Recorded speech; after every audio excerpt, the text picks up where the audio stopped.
ছবির খুব ইন্টারেস্টিং একটা ট্রেলারও রয়েছে আমাদের কাছে, কিন্তু সেটা দেখানোর আগে প্লিজ ওয়েলকাম দ্য সিঙ্গল লম্পট সুনীল ধর।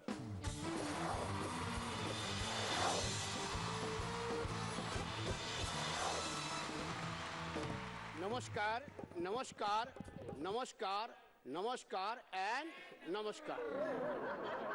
একটি মেয়ে, তার গল্প একলা চলো। এক্সেলেন্ট এক্সেলেন্ট, কি ভেবেছে দেখো।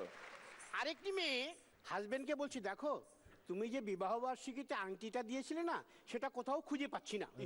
বলছি সব জায়গায় খুঁজেছো? বলছি তন্ন তন্ন করে খুঁজেছি। বলছি তোমার ভ্যানিটি ব্যাগটা? বলছি ওটা আমার সামনেই আছে, ভয়ে খুলতে পারছি না। বলছি কেন? যদি ওটার মধ্যে পেয়ে যাই না, তাহলে আনন্দে আমি মরেই যাব। দাদাগিরির গুগলি।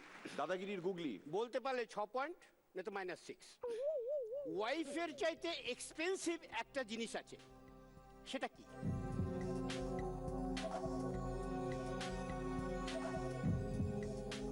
শাশুড়ি। -6। সঠিক উত্তর এক্স ওয়াইফ।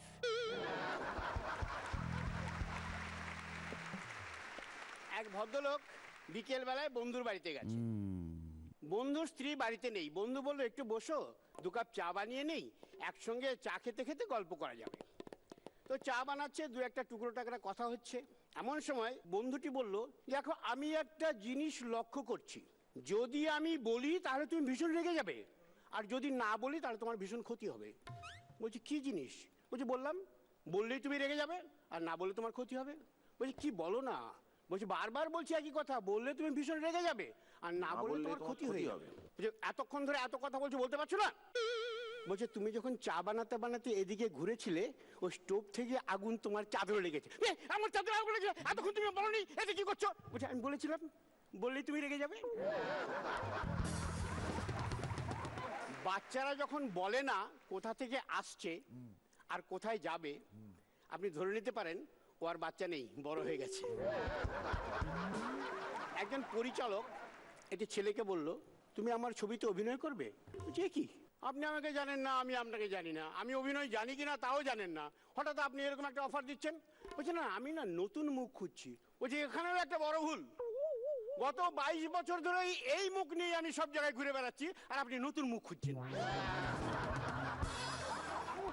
2 ভদ্রমহিলা বসে বসে গল্প করছেন। একজন আরেকজনকে বলল, জানিস হাজবেন্ডরা না ঠিক প্যাঁচার মতো। সে কি কেন? বলছে বউদের যা কিছু ভালো সব শুধু রাত্রেই দেখতে পায়।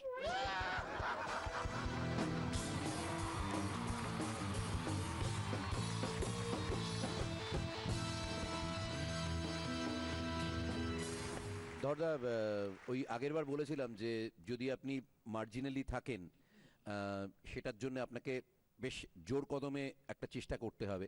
সেই চেষ্টা হয়তো করেছেন, কিন্তু সেই রেজাল্টটা এটাই খুব একটা দেখতে পাচ্ছি না। আমি এক্সপেক্ট করব যে যদি আবার এই এলিমিনেশন আপনি টপকে যান, তাহলে আপনার আরেকটু ভালো একটা পারফরমেন্স নিয়ে আসবেন। আপনি তো আগে খুব ভালো পারফর্ম করেছেন, অল দ্য বেস্ট। পারফরমেন্সটা মজা করে যদি আরেকটু হতো তাহলে ভালো লাগতো।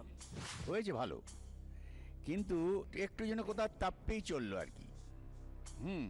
খুব মজা লেগেছে, এবং নেক্সট টাইম যখন আপনার পারফরমেন্স দেখবো আমি শিওর আরো অনেক বেশি মজা লাগবে। All the best.